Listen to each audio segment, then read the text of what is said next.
En el presente video hablaremos de la fuerza electromotriz. Eh, el, el científico más destacado en el estudio de la fuerza electromotriz fue Gustav Kirchhoff. Él es bastante conocido por trabajar circuitos que están compuestos por mallas en las cuales se pueden encontrar varias fuentes de voltaje y configuraciones de resistencias. Básicamente él hace sus estudios analizando la suma de caídas de voltaje más las fuentes y las situaciones que pasan en los nodos de acuerdo a las corrientes que entran y las corrientes que salen. Bueno, más allá del estudio de estas mallas, quiero que analicemos en sí cómo se comporta la fuerza electromotriz en circuitos simples. Lo que sabemos es que si tenemos una fuente de voltaje, internamente hay algo que impulsa las cargas hacia afuera. Ese impulso de las cargas hace que ellas viajen y se localicen en las esquinas de los cables. Es un error pensar que allá hay un campo eléctrico dentro del cable que hace que las cargas circulen. No, al inicio, cuando se cierra el interruptor, lo que hace es un impulso de cargas que tienden a acumularse en las esquinas y posteriormente esas cargas, por el hecho del movimiento, generan una reacción en cadena y allí ya empiezan a aparecer los campos eléctricos. En general siempre aparecen dos tipos de campos eléctricos, los estáticos y los dinámicos. El campo eléctrico estático lo podemos ver aquí en un condensador en el que las cargas positivas se acumulan en la placa superior, mientras que las placas negativas en la parte inferior. El campo dinámico se puede ver reflejado en resistencias. Producto del movimiento de las cargas, se forma un campo eléctrico que va en la dirección en la que estén viajando las cargas. Observe que en una resistencia, el campo eléctrico es igual a la resistividad por la densidad de corriente. Entonces, en lugares donde la resistividad es muy baja, como en un conductor, el campo eléctrico tiende a ser cero. La fuente de voltaje también tiene su propio campo eléctrico estático, dado de que tiene cargas positivas y negativas, y un campo eléctrico dinámico en el interior, dado que tiene una resistencia interna. Bueno, miremos ahora la ley de Ohm. La ley de Ohm, como la hemos conocido, es igual, la intensidad es igual al voltaje sobre la resistencia. Pero desde el punto de vista electrodinámico, podemos hacer uso de una forma más genérica, la cual es la densidad de corriente es igual a la conductividad por el campo eléctrico. Si en esta ecuación reemplazaremos que la resistividad, que la corriente y que es el cambio de potencial, obtendríamos de nuevo una relación como esta. Observen que la intensidad o la corriente conlleva la densidad de corriente. El voltaje lleva consigo el campo eléctrico. Este será una integral de línea, mientras que este será una integral de área. Al unirlas todas podemos volver a obtener el valor ya conocido. Bueno, en este circuito hay un trabajo realizado. Ese trabajo lo realiza la fuente, que es la que provee la energía, la que tiene esa energía almacenada internamente. Bueno, ¿con qué fuerza?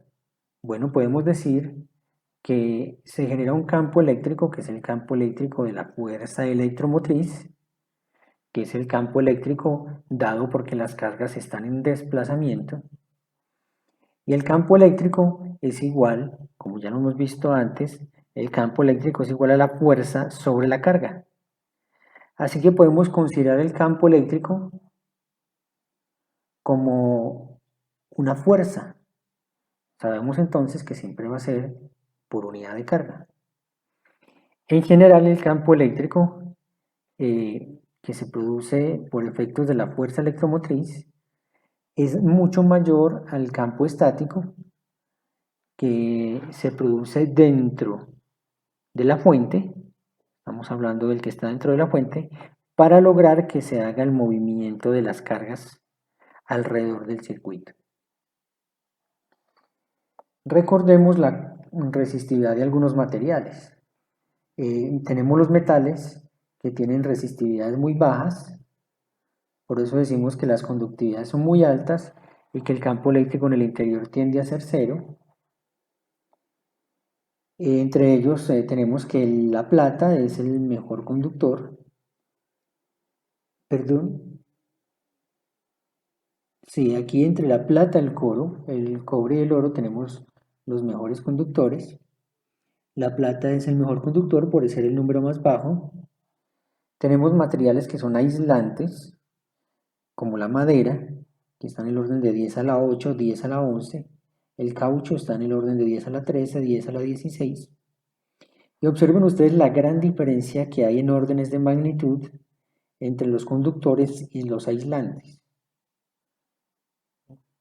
Estos datos de la resistividad están en ohmios por metro. Ahora podemos ver algunos otros materiales que consideramos semiconductores, que son el silicio y el germanio.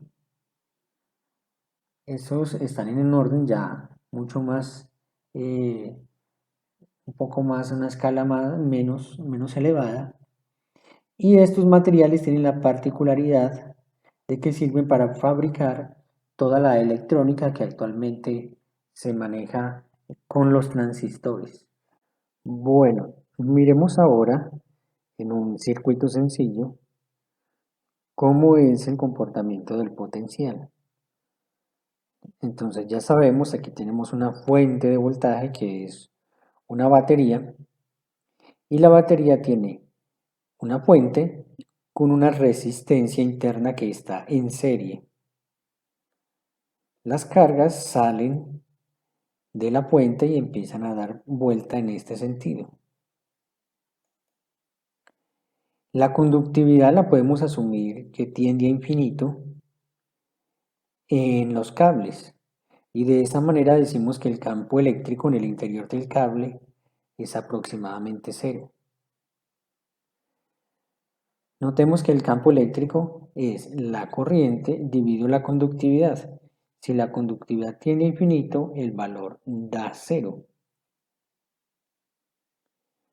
Bueno, entonces miramos dónde se producen campos eléctricos estáticos y dónde campos eléctricos productos de la fuerza electromotriz o también a veces se llaman dinámicos, aunque no estén cambiando, sino debido a su origen dinámico de las cargas.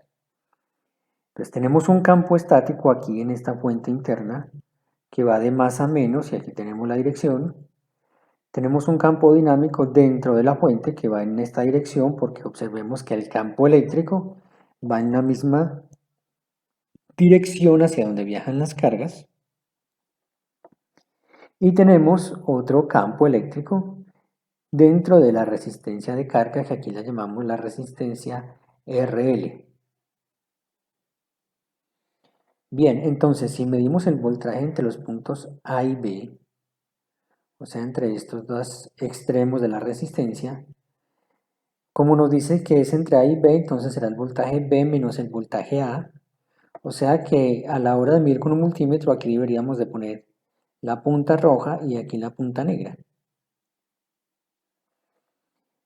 Bueno, por definición sabemos que el voltaje a B es igual a menos la integral desde A hasta B de E punto dl.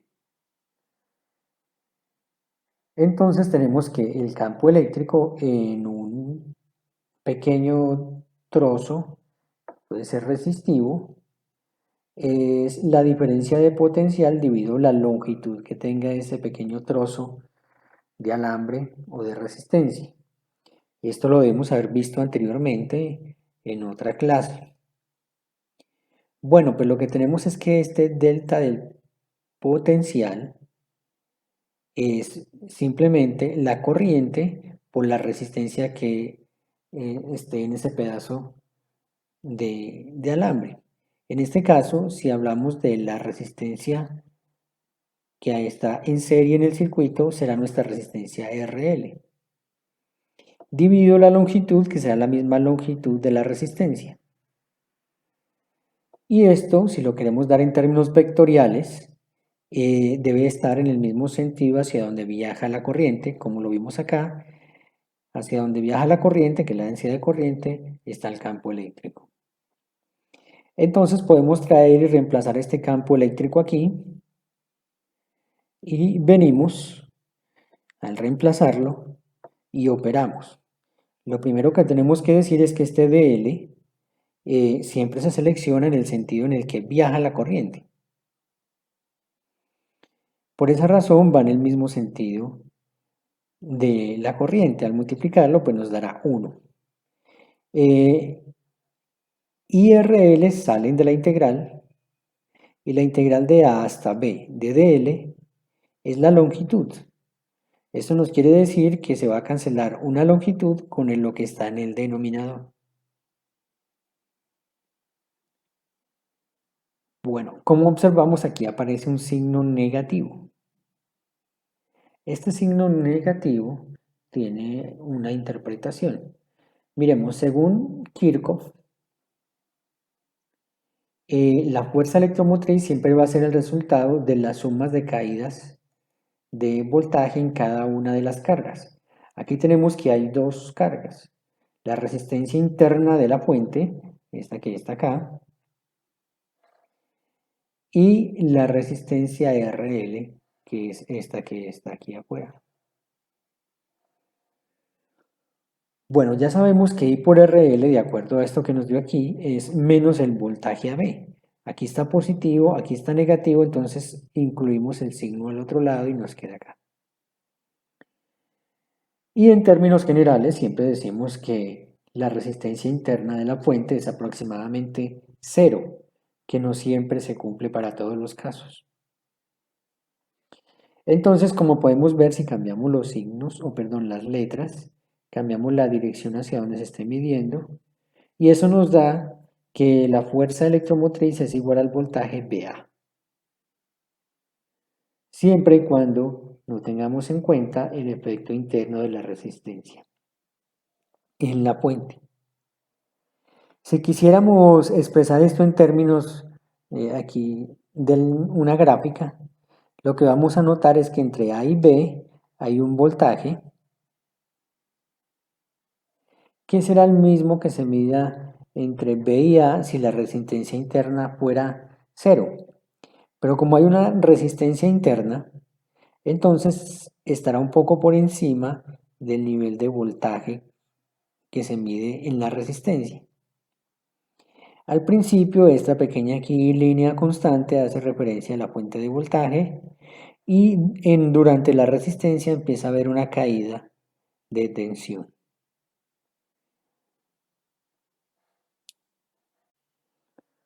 Bueno, analicemos ahora cómo es una fe de movimiento producto de un campo magnético.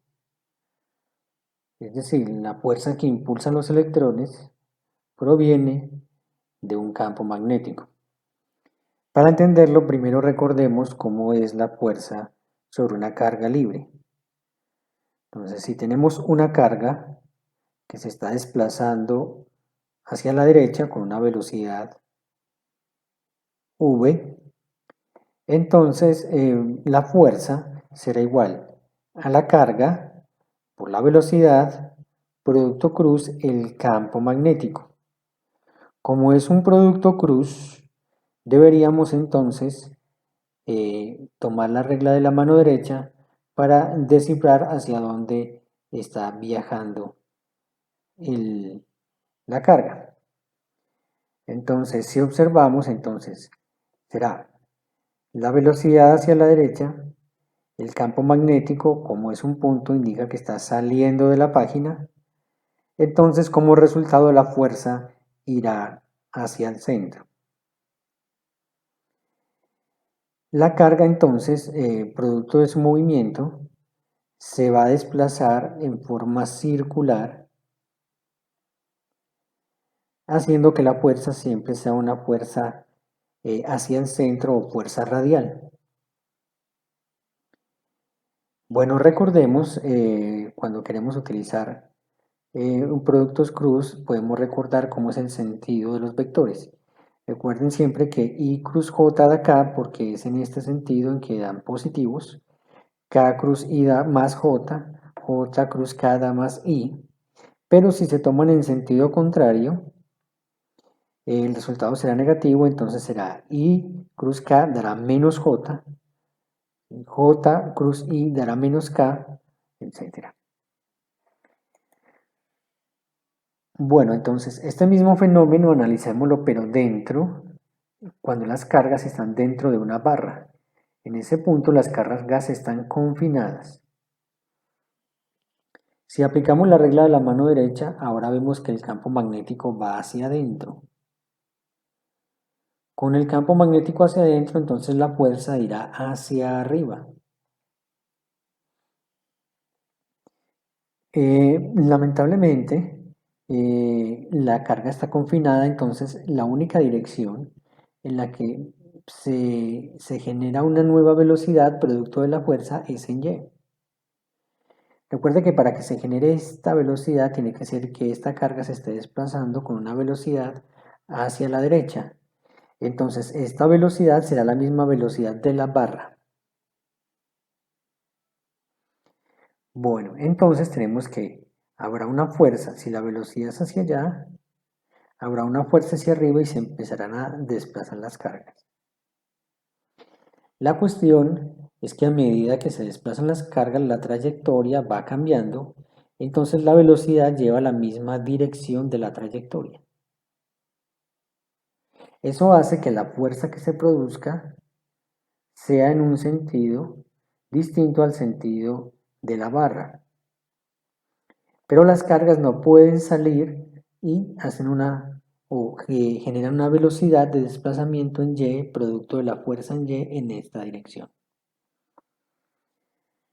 Bueno, entonces el hecho que se confine la carga dentro de la barra hace que el desplazamiento sea hacia arriba. Bueno, entonces observemos qué sucede acá. Cuando la velocidad va en este sentido, que es la velocidad de la carga, se produce una fuerza en esta dirección. Entonces la componente en X, que será la misma velocidad de la barra, es la que produce la velocidad en Y. Una componente de la velocidad en Y producto de la carga es la que genera una fuerza en sentido contrario. Entonces, siempre que se realice una fuerza sobre una barra en un campo magnético, ella responderá siendo una fuerza en sentido contrario. Aquí detallamos más claramente cómo la velocidad en Y produce la fuerza en X y cómo la velocidad en X produce la fuerza en Y.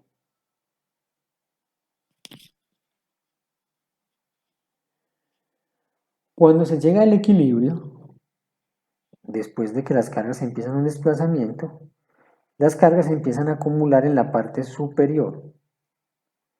Esa acumulación de carga hace que el campo eléctrico vaya de más a menos en un estado de equilibrio. Entonces, si tenemos en cuenta que la fuerza que se produce sobre la carga es la fuerza que es en Y, entonces la podemos igualar a la fuerza producto del campo eléctrico. Ahí estamos en el punto de equilibrio. Mientras una va hacia abajo, la otra fuerza va hacia arriba.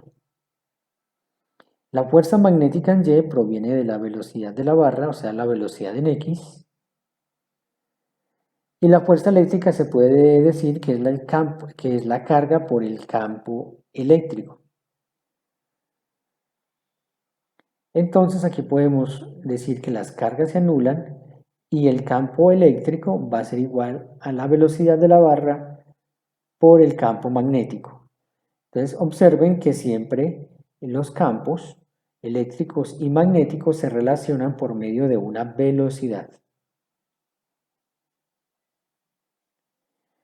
Dado que cualquier voltaje es igual a la integral de E.dl, para el caso de una fuerza electromotriz, que es un caso particular, pues tendremos el campo eléctrico producto de la fuerza electromotriz. Cuando lo reemplazamos, que es este valor que tenemos aquí arriba, decimos que este valor es negativo y la dirección de la corriente será la misma dirección de dl. Entonces lo que sabemos acá es que la corriente está viajando en dirección opuesta al campo eléctrico. Entonces deberá tener un signo negativo. Observen que el campo eléctrico está hacia abajo, pero las cargas viajan hacia arriba, entonces va en dirección opuesta una con respecto a la otra. Entonces cuando hagamos la integral nos va a quedar que sale la velocidad, sale el campo magnético y nos quedará la integral de dl. J por J da 1, entonces desaparece la componente vectorial.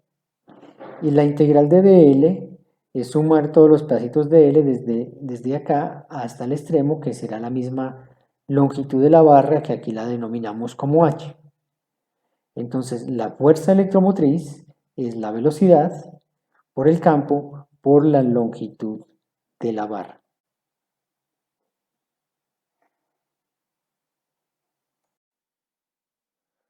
Observemos ahora otra situación particular en la cual ya no es una barra la que está transitando por el campo, sino que es una espira completa la que transita por el campo.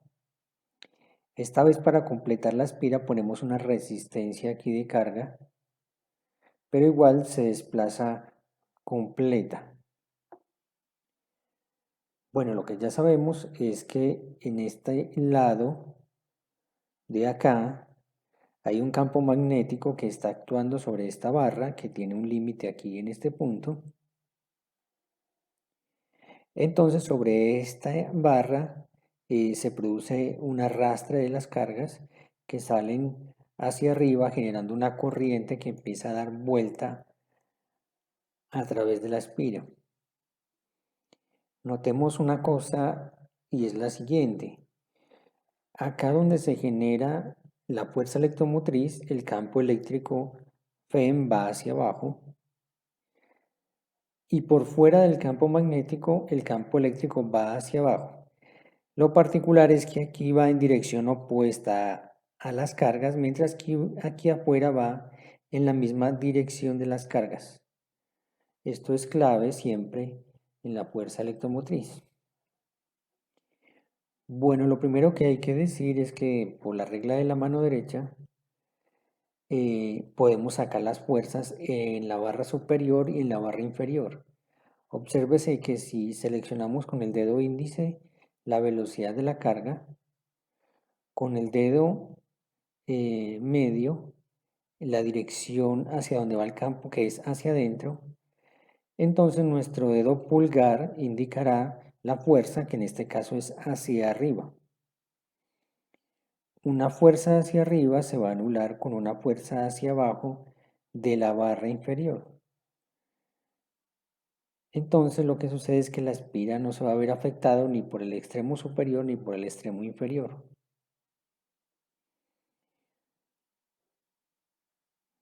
Bueno, entonces cuando se llegue al equilibrio, en el caso en el que se va a generar un campo eléctrico y se va a generar una fuerza, entonces el campo eléctrico irá hacia abajo y la fuerza irá hacia arriba, entonces allí encontraremos un potencial estático. Nuevamente podemos aplicar los conceptos ya aprendidos. Acá sabemos que en la medida en que esta barra se desplaza, entonces va tomando una forma de desplazamiento en este sentido. Y aquí vemos cuando la barra se va desplazando, entonces la carga se va desplazando de esta forma. Ella no va exactamente hacia arriba, sino que se va con la barra en forma diagonal. Entonces, como se desplaza en este sentido, entonces aquí tenemos un vector diagonal y la fuerza, producto de la regla de la mano derecha, velocidad en este sentido y dedo índice, campo magnético hacia adentro, dedo medio, la fuerza va a terminar indicando esta dirección. Entonces ya sabemos que van a haber dos componentes de la fuerza, una que es la fuerza en Y, que es la que genera la corriente, y la otra que es la fuerza en X que se opone al movimiento de la barra. Bueno, ya anteriormente habíamos encontrado que la fuerza electromotriz era la velocidad de la barra por el campo magnético por la longitud de la barra. Ahora quiero que analicemos el trabajo que se realiza al mover esta espira. Bueno, lo primero que sabemos es que va a haber una diferencia de camino. Es decir, si una carga empieza acá, luego con el paso del tiempo al dar una vuelta completa a la espira, va a terminar en este punto, pasando desde una posición A hasta una posición A'. Lo que sucede es que si hay un desplazamiento al final de la carga, entonces se habrá ejecutado un trabajo. Entonces, ¿quién ejecuta ese trabajo? La respuesta es un agente externo. La persona que esté alando esta espira será el que realiza el trabajo. Bueno, entonces podemos empezar a analizar de dónde proviene este trabajo. Bueno, lo claro es que los campos magnéticos no realizan trabajo. Por definición, nunca realizan trabajo. Así que es la persona la que está moviendo la espira la que realiza el trabajo. Tenemos entonces que vamos a indicar el punto B como este punto en el cual la carga toca la parte superior. Entonces vemos que este es el desplazamiento de la carga. Aquí la estoy indicando. Y este ángulo cambiará de acuerdo a la velocidad. Si es muy rápido, entonces acá esta línea de trayectoria tendrá un poco más de inclinación. Bueno, entonces debemos analizar el desplazamiento desde A hasta B para encontrar el trabajo. Entonces lo primero que debemos decir es que el trabajo es igual a la fuerza producto punto la distancia. Si sumamos la fuerza producto punto la distancia en una integral, es decir, sumando las pequeñas contribuciones en cada pedacito del recorrido, entonces obtenemos el trabajo. Ahora, si dividimos entre la carga, entonces aquí vamos a obtener que la fuerza sobre la carga será el mismo campo eléctrico que hemos venido analizando. Recuerden que el campo eléctrico de la FEN es la velocidad por el campo magnético. Bueno, la fuerza externa, esta que está acá, es la velocidad en Y por el campo magnético. ¿Cómo lo sabemos? Lo sabemos porque ya habíamos visto antes que la fuerza externa debería de ser en igual proporción a la fuerza en X para que la velocidad de la barra permanezca constante. Entonces tenemos que la fuerza en X es igual, aquí la tenemos, a la velocidad en Y por el campo por la carga. Y de esa manera, entonces, al reemplazarlo se anulan las cargas. Y ahora tenemos un pedacito de L. Entonces lo que tenemos es que al hacer el producto con punto tenemos esta magnitud por el coseno del ángulo entre los dos. Entonces el dl será un pedazo de dirección hacia donde viaja la carga y el ángulo entre los dos no es este teta, sino que es este ángulo entre la fuerza y el vector desplazamiento. Bueno, pues entonces ya sabemos que será 90 menos este ángulo teta y lo reemplazamos acá. Y lo que sabemos es que siempre el coseno de 90 menos teta es el mismo seno de teta. Bueno, entonces ya tenemos acá este seno del ángulo. Y ahora nos vamos a qué es un pequeño pedacito eh, de dl. Lo que sucede acá es que podemos sacar de la integral la velocidad en y y el campo. No dependen de los demás parámetros. Y los límites de la integral van desde a hasta b. Entonces tenemos que es el recorrido de esta distancia, ¿sí? Entonces de a hasta b tiene que estar esta distancia. Entonces el punto A lo tomamos como 0 y la distancia desde A hasta B, por aquí ley de cosenos, decimos que esta sería la hipotenusa, y este sería el coseno del ángulo. Entonces el coseno del ángulo es igual a el lado opuesto, el lado adyacente, perdón, que sería esta distancia que es h, sobre la hipotenusa, que sería la distancia que queremos hallar, a la que llamamos b, en este punto. Entonces a va desde 0 hasta despejando b, que sería h sobre el coseno de teta. Una vez resuelto la integral, entonces tenemos que el seno de teta también puede salir de la integral, y la integral de dl es simplemente la distancia, que será h sobre coseno de teta. El seno sobre el coseno es la tangente, y la velocidad en y por la tangente es la velocidad de la barra. Entonces, si vemos aquí, esta será la velocidad en y la tangente relaciona la velocidad en y con la velocidad en x.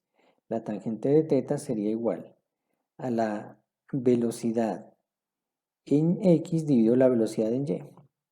De tal manera que podemos ingresar la velocidad en términos de la velocidad de la barra en términos de la tangente por la velocidad en y. Al final de esto lo que vamos a saber es que todo este término es la velocidad de la barra, y multiplicadas por el campo y multiplicada por la longitud de la barra es la misma fuerza electromotriz. Entonces, la gran conclusión de esto es que la fuerza electromotriz es también el mismo trabajo por unidad de carga. Bueno, finalmente quiero que veamos un ejemplo de cómo los campos magnéticos pueden producir energía.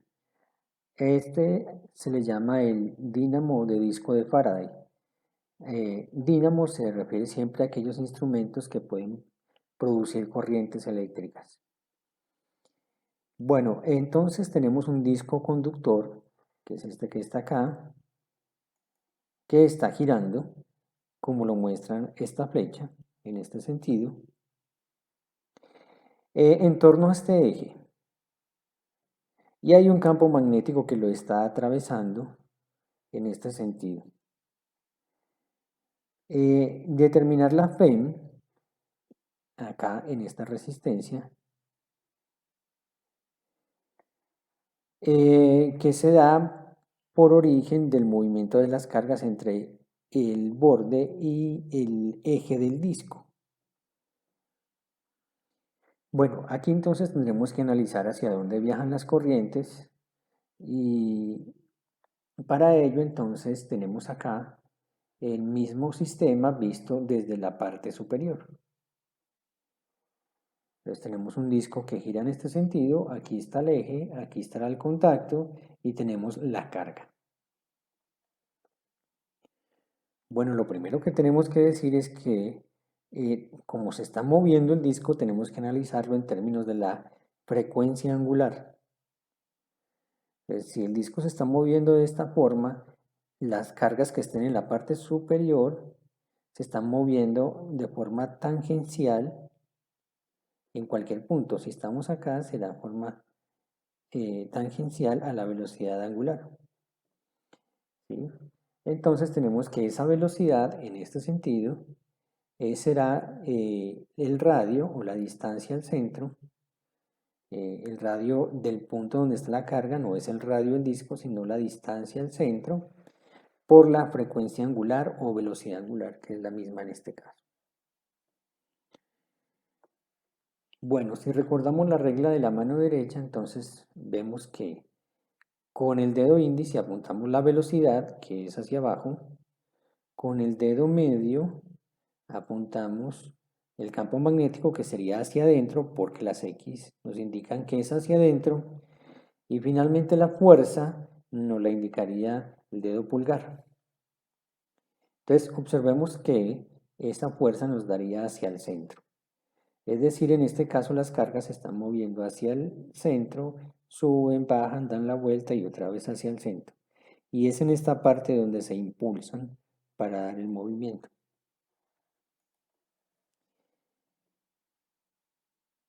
Bueno, como las cargas, como este es el punto donde se genera la fuerza electromotriz, siempre el campo electromagnético va en sentido contrario en la fuente.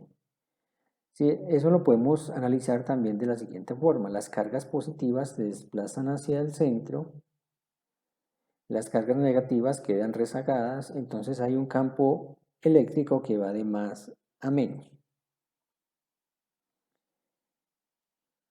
Bueno, entonces tenemos que la fuerza electromotriz, que es lo que nos pide el ejercicio, es la integral de A hasta B, de la trayectoria, del campo eléctrico punto dl. Bueno, ya sabemos, por lo que hemos visto antes, que este campo eléctrico es la misma fuerza magnética sobre la carga, que al cancelar las cargas nos va a quedar que es la velocidad cruz el campo magnético. El campo eléctrico siempre se relaciona con el magnético por medio de una velocidad. Y tenemos que las distancias desde A hasta B va a ser el desplazamiento desde una posición 0 hasta una posición igual al radio. Como lo vemos aquí, nuestro radio iría desde 0 hasta R. El dl es un mismo dr y va en este caso en la dirección I o en la dirección en la que viaja la corriente.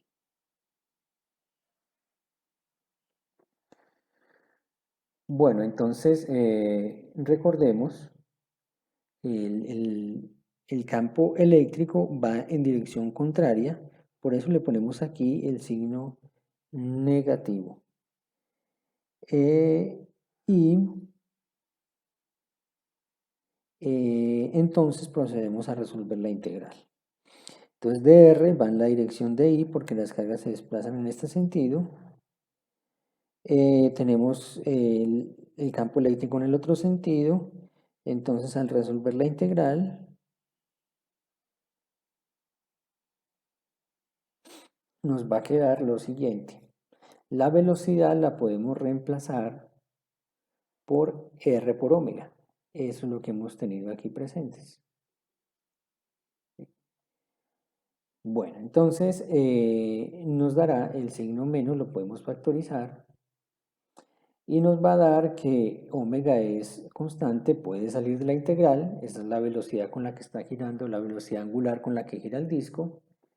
El campo magnético también es una constante y nos queda la integral de R. Y la integral de R es R al cuadrado sobre 2 y se evalúa entre 0 y el radio.